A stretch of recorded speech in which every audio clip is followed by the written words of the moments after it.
سبحان اللہ بحمدہ سبحان ان اللہ علی کل شیء قدیر۔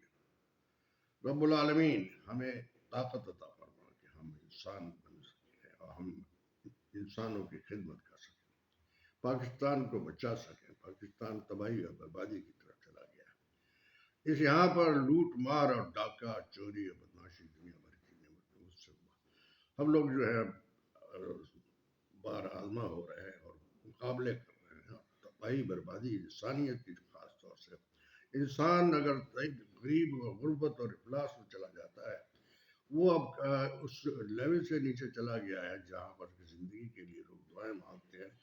اب وہ دعائیں مانگ رہے ہیں کہ اللہ تعالیٰ ہماری رہائی محفوظ فرما دے، پاکستان کو محفوظ فرما دے۔ یہاں پر ایک مقابلہ ایسے لوگوں سے ہو رہا ہے کہ جو کہ یہاں پاکستان کو ہمیشہ لوٹتے رہے ہیں، تباہ کرتے رہے ہیں اور اس کو تباہی کی طرف ہی جا رہا ہے۔ اب حالات اس طرح ہو چکے ہیں کہ پاکستان کولیپس ہو چکا ہے، تقریباً سسٹم سارا ختم ہو چکا ہے، قانون ختم ہو گیا ہے، لا ختم ہو گیا ہے، عدلیہ تباہ ہو گئی ہے، اور ہر آدمی جو ہے وہ خاص طور سے یہاں پر ڈاکو راج ہے اس کا، اور اس کو تباہی اور بربادی کا جو ہے، ان لوگوں کو تباہی اور بربادی کے لیے خاص طور سے لایا گیا ہے۔ میں آپ سے عرض کر دوں کہ ہمارے یہاں کی جو خداوندہ نے جو لیڈرشپ بنائی تھی، اس لیڈرشپ جو ہے وہ نواز شریف، شہباز شریف، زرداری مافیا اور تمام جتنے بھی پی ڈی ایم اور فلانا ڈمکا اور دوسرے ابھی اور کوئی آتے جا رہے ہیں، جاتے جا رہے ہیں، ان کی یہاں پر ایک صاحب بیٹھے ہوئے ہیں، بہت قابل آدمی ہیں، بہت ہی ٹاپ کے وہ ہیں، بہت بڑے سیاستدان ہیں، بہت بڑے عاقل آدمی ہیں۔ ان کو اصل میں بہت ہی مشکل ہے، وہ سارے کام جو ہے وہ کرنا جانتے ہیں، عدلیہ کو بھی سنبھالنا جانتے ہیں، وہ پاکستان کو بھی جاننا جانتے ہیں، اسٹیبلشمنٹ کو بھی سنبھالنا جانتے ہیں۔ اس کے علاوہ ان کے پاس بہت بڑی پاور ہے، بہت بڑی طاقت ہے۔ وہ جو ہے اب جیسے باجوہ ڈاکٹرائن، اس کا باجوہ کا جو کام ہے وہ اب بھی وہ یہی کرتا ہے، اس کا کام یہی ہے کہ ڈاکے مارنا، چوری کرنا اور پاکستان کو تباہ کرنا۔ اس کا وہ مقصد بھی یہی تھا۔ ایک یہاں پر ایک قوم نہیں ہے، بلکہ یہ سمجھ لیں کہ ایک سلسلہ ہے جو چل رہا ہے وہ کافی عرصے سے، وہ برٹش کے زمانے سے چل رہا ہے یہاں پر۔ وہ جو انہوں نے اپنا یہاں پر ایک بہت بڑی اسکیم بنائی ہوئی تھی، جو اسکیم بنائی کہ پاکستان کو، بلکہ مسلمان بڑے بڑے مسلمان پیدا کر دیے تھے۔ پاکستان کی بڑی طاقت ہے، بڑی وہ ہے، ان کا جو کنٹرول ہے وہ سارے پاکستان میں نہیں ہے بلکہ باہر بھی، دنیا میں بھی ہے، کیونکہ وہ حرام کا کرنا، فراڈ کا کرنا، چوری کا کرنا، ڈاکے کا کرنا۔ اب نواز شریف صاحب کی ذرا ملاحظہ فرمائیے کہ کیا فرماتے ہیں کہ وہ ان کا پاکستان کے ایک بہت بڑے ارشد شریف بہت قابل آدمی، بہت ہی قابل لرنڈ وہ تھا، جرنلسٹ، اور وہ پاکستان کی کئی اس کا وہ بھی تھا، ممبر بھی تھا، اور اس کے علاوہ ایک جرنلسٹ میں ٹاپ لائن پہ آیا کرتا تھا۔ ارشد شریف کو ہمارے نواز شریف اور ان کی بیٹی ہے مرڈر کرانے کے لیے اپنے وہ جو باقاعدہ قاتل لے کے آتے ہیں، یا وہ جو اپنا یہ ہوتے ہیں، اپنے مرڈر بھی ہوتے ہیں، اور یہ اپنے سارے کام اس طرح کے کرتے ہیں، لوٹ مار کرتے ہیں، تباہی بچاتے ہیں۔ ایسے ہی اس کو ارشد شریف کو قتل کرانے کا مقصد تھا کہ عمران خان کے خلاف وہ سازش کرے، اور عمران خان کے ساتھ وہ سارے معاملات جو تھے ان کے، اور سارے تباہی بربادی یہ کرتے تھے۔ وہ اس سے جیلس ہوتے تھے کہ یہ اس کو ساری ڈیٹیلز اس سے ڈسکس کرتا ہے، میٹنگ کرتا ہے، اور اسے قابل احترام سمجھتا ہے اور بڑا لیڈر سمجھتا ہے۔ یہ اور نواز شریف اور شہباز شریف اور دوسرے یہ جتنے بھی ہیں، یہ سارے قاتل قسم کے لوگ ہیں، یہ سارے بدماش قسم کے لوگ ہیں۔ انہوں نے کیا کیا کہ باقاعدہ وہاں پر کینیا میں پہلے تو ان کو وہاں سے ہٹایا، یہ اپنا دبئی چلے گئے تھے، تو دبئی میں وہاں رہنے نہیں دیا گیا، وہاں سے ان کو ہٹا کر کے کینیا میں بھیج دیا گیا۔ کینیا جب یہ گئے تو کینیا میں ان کو وہاں پر چاروں طرف سے گھیر کے ان کو جو مرڈرر بھیجے تھے، وہ جو قاتل بھیجے تھے، وہ سارے وہاں پہنچ گئے، اور سارے کیا 2 قاتل تھے، اور انہوں نے اپنے پاس ان کو رکھنے کے بعد میں ان کو ایسے موقع پہ مارا قتل کیا کہ جناب قتل کرنے کا سلسلہ کس طرح سے شروع کیا. آپ ذرا غور فرمائیے کہ یہ جو اپنا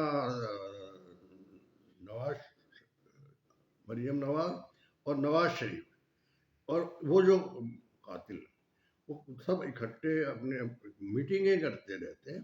اور میٹنگ میں ان کے ساتھ پہلے جو میٹنگ ہوئی تھی اس میٹنگ میں یہ ہوا تھا کہ اس نے کہا تھا کہ ان کو ایسا لے جا کے مارو، اس طرح مارو کہ ان کی جو بیٹی ہے وہ اپنا مریم نواز، وہ کہتی ہے کہ مریم نواز کا بھی بڑا آرڈر چلتا ہے، وہ سینئر وہ بنی ہوئی ہے، پتہ نہیں کیا بنی ہوئی ہے، پریزیڈنٹ وائس پریزیڈنٹ بنی ہوئی ہے پورے اس کی مسلم لیگ نون کی. عرض کرنے کا مطلب یہ تھا کہ میری سمجھ میں یہ نہیں آ رہا تھا کہ یہ ہے کیا، بلا کیا ہے. تو یہ مریم نواز فرماتی ہیں اسے قاتل سے باقاعدہ مخاطب ہو کر وہیں پر اس کے ساتھ ویڈیو بناتی ہیں اور وہیں بیٹھے بیٹھے وہیں سے ویڈیو بنتی ہے اور اس کو کہا جاتا ہے کہ تم اس کی ویڈیو بنا کے اس طرح بنانا کہ اس کے ناخون جو ہے کھینچ کے اسے اذیت پہنچاؤ، میکسیمم اذیت پہنچاؤ. اس کے بعد اس کو اذیت پہنچا کے اس کی ہڈیاں توڑو، باڈی جسم کو توڑو اور توڑ کر کے مجھے چیخوں کی آواز آنی چاہیے. فرماتی ہیں کہ مجھے چیخوں کی آواز آنی چاہیے اور میں وہ سننا چاہتی ہوں. دوسری بات جو تھی وہ یہ تھی کہ وہ انہوں نے کہا کہ میں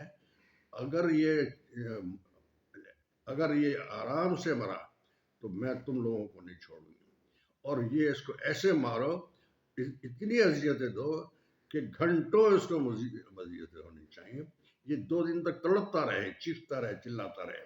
اور اسی طرح کیا انہوں نے اسے باقاعدہ قتل کرنے کے لیے 1-2 دن تکلیفیں پہنچائیں، اذیتیں پہنچائیں اور اس کے بعد میں اس طرح مار دیا گیا. اور مارنے کے بعد میں اسے یہاں پر جو بھیجا تو پورا پاکستان اس کے لیے کھڑا ہوا تھا. پورے پاکستان میں کروڑوں لوگوں نے اس کی 2 نمازیں پڑھی. جامع مسجد میں بھی پڑھتے تھے اور اس کی جامع مسجد میں وہاں نماز پڑھنے کے بعد 2-3 دفعہ نمازیں ہوئی ہیں. پوری پاکستان میں نمازیں ہوئی ہیں، پوری دنیا میں نمازیں ہوئی ہیں. اتنی عزت اور اتنی احترام اس کو دیا گیا کہ وہ لوگ سمجھتے تھے کہ ایک لائن ہٹتی تھی تو دوسری لائن جو ہے گاڑیوں کی لگی ہوتی تھی. لوگ دور دور سے آ کے پاکستان کے ہر چپے چپے سے آ کے لوگوں نے اس کی نماز پڑھی ہے اور اس کو عزت بخشی ہے. ایک تو یہ ہو گیا. دوسرے یہ کہ عمران ریاض کو بھی انہوں نے بہت اذیتوں کے ساتھ، وہ بھی بہت بڑا جرنلسٹ تھا، بہت بڑا اسپوکس مین تھا، بہت بہادر شخص تھا، بہت قابل آدمی تھا. اس نے دنیا بھر کی بڑی بڑی ہسٹریاں اس نے نکال کے رکھ دی ہیں. اور بہادر بھی اتنا تھا کہ وہ بڑے بڑے کام کرتا تھا، یہاں تک کہ یہ اپنے جیب سے اپنے جس یہ کام کرتے تھے اس سے باقاعدہ انہوں نے یہاں پر بہت سارے فلڈ والوں کو جو پانی کا جو تباہ کرنے والا وہ تھا، سارے تو پیسے لے کر کھا گئے دوسری پارٹیوں والے. لیکن یہ عمران ریاض نے باقاعدہ اپنے چینل کے سے پیسے اور اپنے پیسے ملا کے لوگوں کی خدمت کی ہے، لوگوں کو پانی سے نکالا ہے، لوگوں کے علاج کرائے ہیں، لوگوں کو سامان پہنچایا ہے. اور وہ خیرات اور زکوٰۃ کا جتنا بھی سامان ہوتا ہے وہ ویسے ہی اس نے سب نکال کے لوگوں کو باقاعدہ روزی اور روزگار اور کھانا پینا اس کے علاوہ ساری چیزیں ان کو دیتا تھا. یہ بڑی پاور اور بڑی ہمت کی بات تھی کہ جس شخص نے اتنا بڑا کام کیا. یہ ارشد شریف بھی اور یہ عامر عمران ریاض بھی بہت قابل لوگ ہیں، بڑے اچھے لوگ تھے. اور عمران ریاض کو اب انہوں نے اس طرح رکھا ہے، 1 سال رکھا ہے اپنے پنجاب کے چیف منسٹر اور آئی جی نے. اس کو ایسے چھپا کے نہیں رکھا، کھلا رکھا کہیں، اور وہ اس کو عام آدمی نہیں دیکھ سکتا تھا. لیکن اس کی اذیت، اتنی بری اذیت دے کر کے اس کی زبان کو خاموش کرا دیا. وہ بول نہیں سکتا ہے، اس قابل نہیں رہا کہ وہ، اور وہ گھر میں رہتا ہے، وہ ہنستا رہتا ہے بس. ہی از بیکم میڈ. یہ انہوں نے ظلم کیے ہیں. یہ نواز شریف جو ہے ایکچولی آج سے نہیں ہے، یہ ضیاء الحق نے ان کو لا کر کے بھرتی کرایا تھا. اور یہ بھرتی ہونے کے بعد سے جب سے یہ آیا ہے یہاں پر اس پاکستان کی سرزمین پر، یہ لوہار کی اولاد ہے. اور اس کا باپ جو تھا وہ اس کا